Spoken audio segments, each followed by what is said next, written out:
নমস্কার, পনিতার রকমারি রান্নাঘরে নতুন বছরে আপনাদের স্বাগত।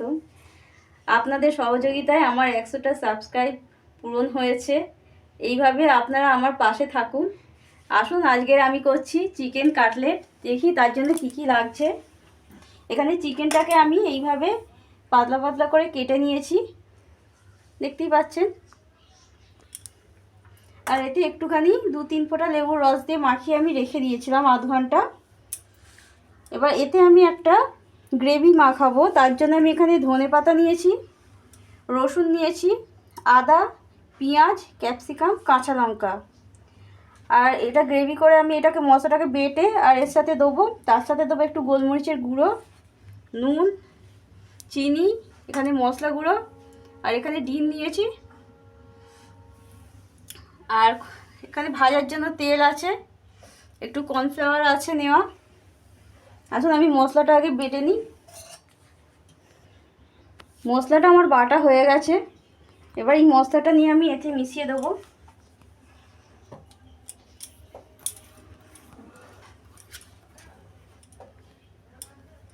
এবার এতে একটু চিনি দিয়ে দিচ্ছি, পরিমাণ মতো নুন,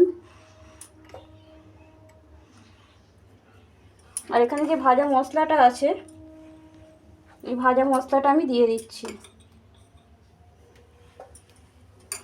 এখানে জিরে, ধনে, এলাচ আর একটু জায়ফল দিয়েছি, দিয়ে এই মশলাটাকে গুঁড়ো করে নিয়েছি, শুকনো খোলায় ভেজে গুঁড়ো করা। আর এখানে আমি এই যে একটা ডিম দিয়ে দিচ্ছি।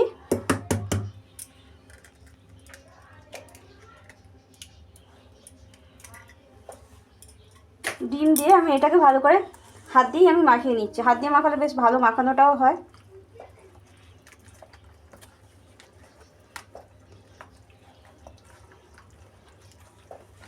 মশলাটা একটু মাখিয়ে রেখে দিতে হবে। আর এখানে আমি বিস্কুট গুঁড়ো নিয়েছি, এটাকে আমি কোট করব, একটুখানি রাখার পর কোট করব।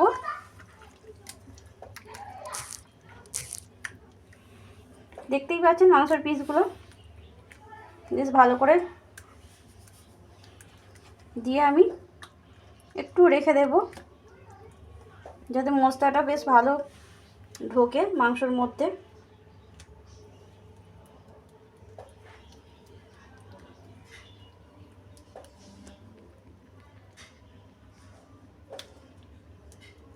আমি যেভাবে করছি আপনারা করবেন, করে খেয়ে বলবেন কেমন হয়েছে।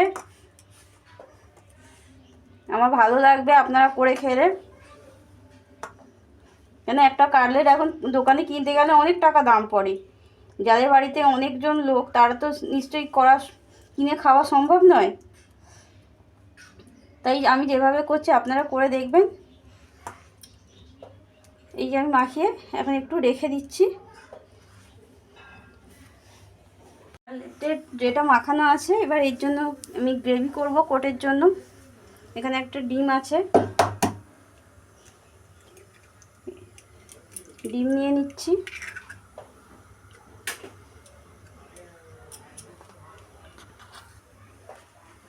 কর্নফ্লাওয়ার নিয়ে নিলাম, নুন দিচ্ছি, আর একটু গোলমরিচের গুঁড়ো ওটাই দিয়ে দিচ্ছি। দিয়ে এটাকে ভালো করে মিশিয়ে নিচ্ছি।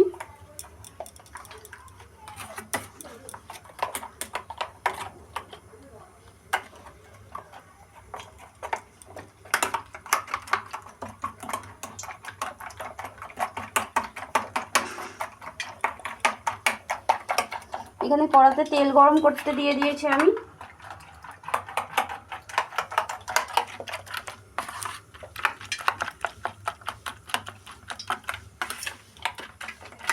দেখতেই পাচ্ছেন ডিমটা আমার ভালোভাবে মেশানো হয়ে গেছে কর্নফ্লাওয়ারের সাথে।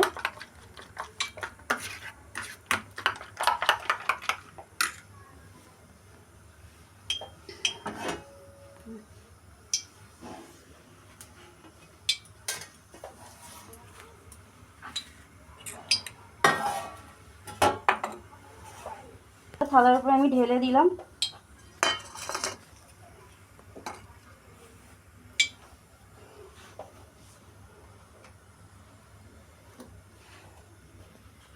এই যে মাংসের পিসটা আমি তুলে নিচ্ছি।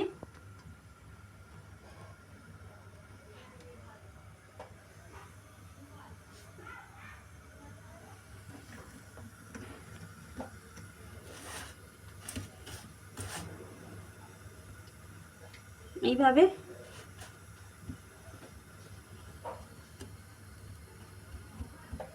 চেপে চেপে ওইটাকে চেপে চেপে কোট করতে হবে, একটু চাপতে হবে, নাহলে মশলা এই বিস্কুট গুঁড়োটা ধরবে না। দেখতেই পাচ্ছেন।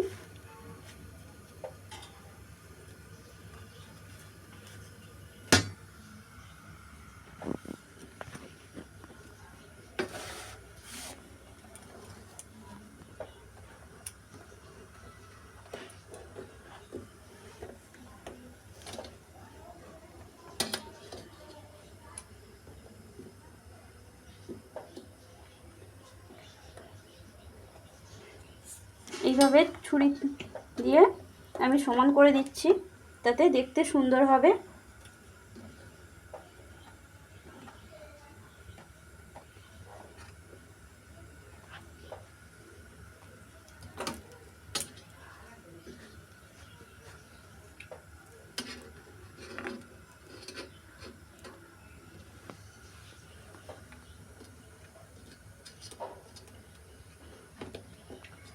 দেখতেই পাচ্ছেন।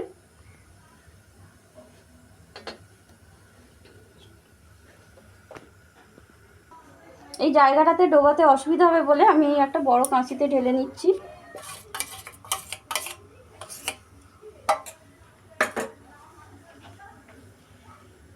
এটাকে আমি এবার এইভাবে ডুবিয়ে নিলাম।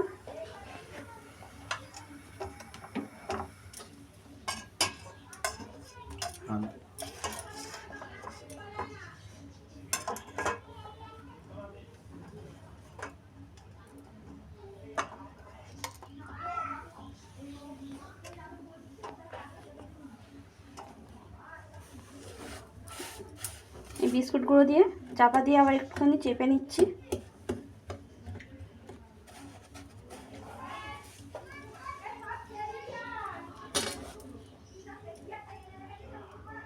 ধারগুলো সমান করে দিচ্ছি।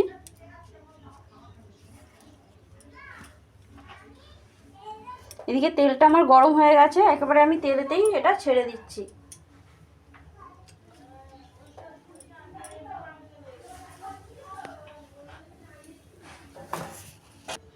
এই যে ছানটার উপরে দিয়ে, তাতে ছাড়তে সুবিধা হবে।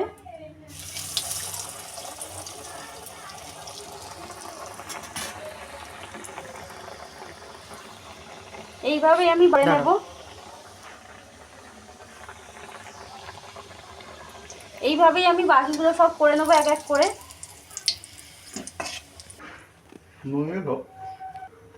এই যে আমি ছেড়ে দিচ্ছি।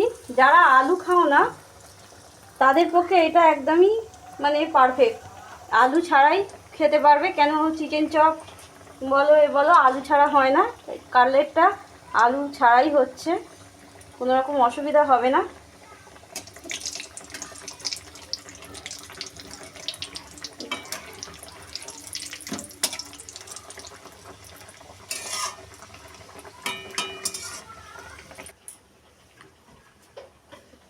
নমস্কার। আমার চিকেন কাটলেট হয়ে গেছে। আপনারা এইভাবে করবেন, করে খাবেন এবং আমাকে জানাবেন। আর আমাকে অবশ্যই লাইক কমেন্ট করবেন এবং সাবস্ক্রাইব করে জানাবেন, নাহলে আমি তো কিছু বুঝতেই পারবো না আপনাদের কেমন লাগছে। এই আমার হয়ে গেছে।